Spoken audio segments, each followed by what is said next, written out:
Welcome! In today's quick guide, I'll show how to enable the option to place Telegram in the Send to menu on your PC.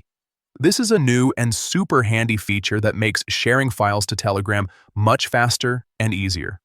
Let's get started. First, go ahead and open the Telegram desktop app on your computer. Make sure you're logged into your account so you can access all the settings without any issues. Once the app is open, look at the top left corner of the screen. You'll see three horizontal lines, also known as the menu icon. Click on that to open the side menu. From here, scroll down a bit and click on Settings. This will take you to the main settings page where you can customize how Telegram works on your device. Next, inside the Settings menu, look for the Advanced option and click on it. This section contains extra features and customization options that aren't available in the basic settings. Now, scroll down until you find the option labeled Place Telegram in Send to Menu. Once you see it, simply toggle it on, and that's it.